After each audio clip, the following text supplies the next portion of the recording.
Bismillahirrahmanirrahim. Assalamualaikum warahmatullahi wabarakatuh. Kenalkan anak-anak, nama saya Ibu Yusi Fadilatun-Nisa, Sarjana Agama. Saya adalah salah satu guru di SMK Muhammadiyah 3 Gresik. Di sini saya membimbing dan membina keagamaan anak-anak mulai dari kelas 10 sampai kelas 12.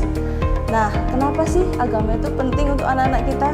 Pertama, karena agama itu adalah pondasi kehidupan mereka untuk mengarungi kehidupan di luar sana.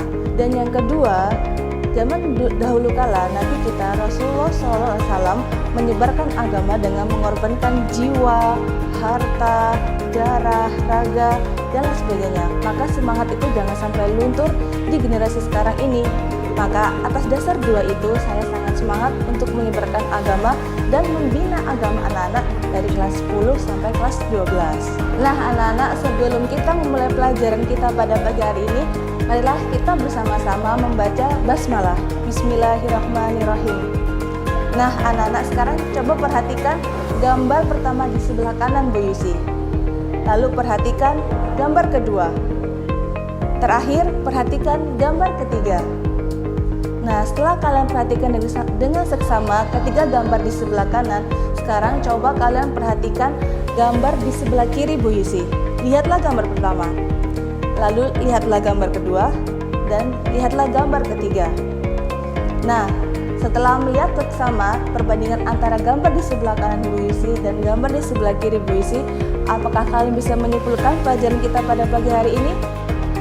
Benar. Jadi pada pagi hari ini kita akan belajar mengenai larangan perbuatan zina dan juga pergaulan bebas. Jadi tujuan pembelajaran kita pada pagi hari ini adalah, nah anak-anak semuanya, apakah kalian sudah tahu apa itu pergaulan bebas? Nah, pergaulan bebas adalah pergaulan yang tidak didasari atas norma, aturan, atau anjuran agama. Jadi pergaulan ini benar-benar melanggar norma, aturan, dan juga ajaran agama. Nah, setelah kita tahu apa itu definisi dari pergaulan bebas, nah sekarang apakah kalian tahu apa itu zina? Ya, zina adalah perbuatan selayaknya hubungan suami istri yang mana dilakukan oleh laki-laki dan perempuan tanpa ikatan sah atau tanpa ikatan perkawinan secara resmi, baik dilakukan oleh laki-laki dan perempuan yang masih lajang maupun yang sudah menikah. Dan zina dibagi menjadi dua anak-anak. Zina yang pertama disebut zina muhson. Zina yang kedua disebut dengan zina ghairu muhson. Nah, perbedaannya apa? Kalau zina muhson itu zina yang dilakukan oleh laki-laki dan perempuan yang sudah menikah. Sedangkan zina ghairu muhson dikerjakan oleh laki-laki dan perempuan yang sama sekali belum menikah. Nah, tentunya orang yang mengerjakan zina ini memiliki hukuman tersendiri. Islam adalah agama yang syamil, yang mana semua aturan maupun tata cara bermuamalah kita diatur dalam Al-Quran maupun Al-Hadis.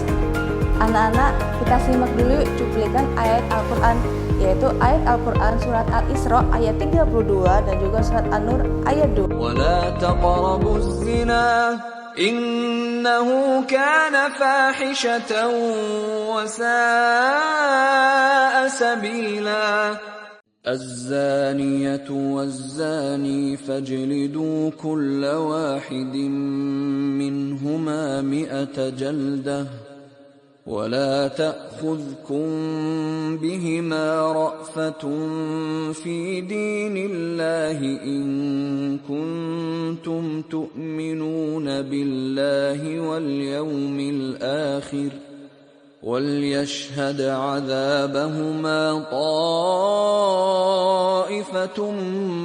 مِّنَ الْمُؤْمِنِينَ. Nah, untuk perbuatan zina sendiri tentunya ada hukuman yang sudah dicantumkan Al-Quran maupun Al-Hadis. Nah, untuk zina muhson yang mana pelakunya sudah menikah, hukumannya adalah dirajam sampai mati. Dan untuk pelaku zina ghairu muhson, hukumannya adalah didera 100 kali dan diasingkan 1 tahun dari tempat tinggalnya. Nah, mengerikan sekali bukan hukuman bagi pelaku perbuatan zina? Tapi anak-anak, yang kita ingat bukanlah hukumannya, tetapi yang harus kita ingat adalah manfaat kenapa Islam mengatur syariat bagi para pelaku zina. Karena kemudaratan di balik itu semua sangat banyak.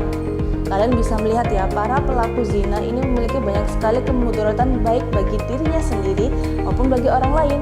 Kalau kalian ingin tahu apa saja kemudaratan yang bisa menerpa bagi pelaku zina, kalian bisa melihat cuplikan video berikut. 5 dampak dari perbuatan zina. Pertama, zina mengurangi agama seseorang. Kedua, zina merusak kehormatan dan harga diri. Ketiga, pezina mendapatkan murka Allah. Keempat, zina menggelapkan hati dan menghilang cahayanya. Terakhir, zina menghilangkan kesucian pelakunya. Anak-anakku semuanya, dengan berkembangnya zaman bagi dari segi teknologi maupun informasi, banyak sekali hal-hal positif yang bisa kita ambil untuk mengupgrade skill diri kita. Tetapi jika kita tidak punya filter yang baik berupa iman yang lurus, pikiran yang jernih, pengetahuan yang luas, maka semua konten yang ada di media informasi itu bisa mengundang syahwat atau nafsu buruk kita untuk terjerumus ke dalam pergaulan bebas maupun zina kecil dan juga zina besar. Nah, Islam dengan ajarannya mengajarkan kita beberapa tindakan preventif untuk mencegah kita agar tidak terjerumus ke dalam pergaulan bebas maupun zina tersebut. Anak-anak, apa saja tindakan preventif yang bisa kita kerjakan untuk menghindari agar diri kita tidak terjerumus ke dalam pergaulan bebas maupun perbuatan zina? Yang pertama, bergaul atau berteman semata-mata karena Allah. Dan yang kedua, menutup aurat. Nah, bagaimanakah menutup aurat sesuai dengan syariat Islam? Simak video berikut. Islam mengatur seluruh aspek kehidupan manusia, termasuk adab berpakaian. Berikut ini adalah adab-adab berpakaian dalam Islam. Pertama,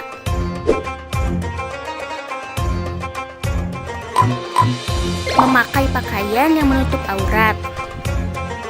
Kedua, tidak menyerupai lawan jenis. Ketiga, tidak transparan.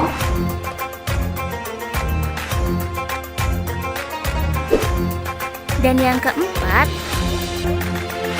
tidak menyerupai orang kafir. Dan yang ketiga adalah menjaga pandangan dan juga kemaluan kita. Nah, itu anak-anak beberapa tindakan preventif yang bisa kita jaga agar diri kita tidak masuk ke dalam pergaulan bebas maupun perbuatan yang terlarang, naudzubillahi min dzalik, yaitu perbuatan zina.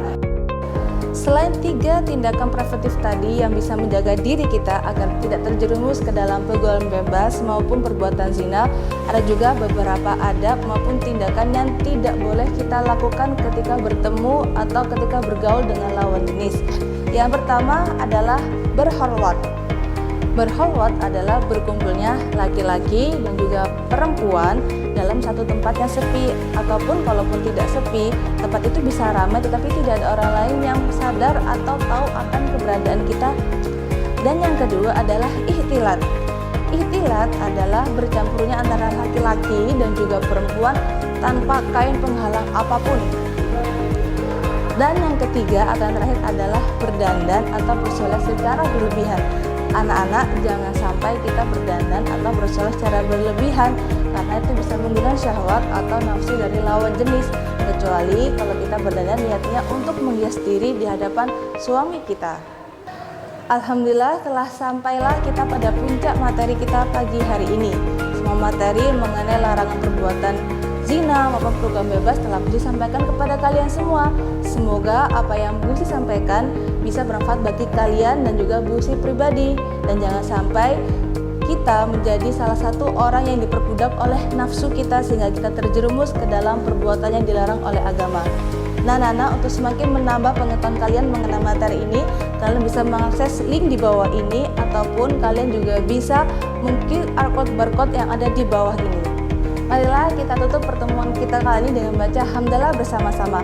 Alhamdulillahirabbil alamin. Semoga apa yang kita pelajari pada pagi hari ini bermanfaat bagi diri kita, dan jangan lupa untuk terus belajar dan upgrade skill diri kita untuk kebaikan kita di masa yang akan datang. Terima kasih. Assalamualaikum warahmatullahi wabarakatuh.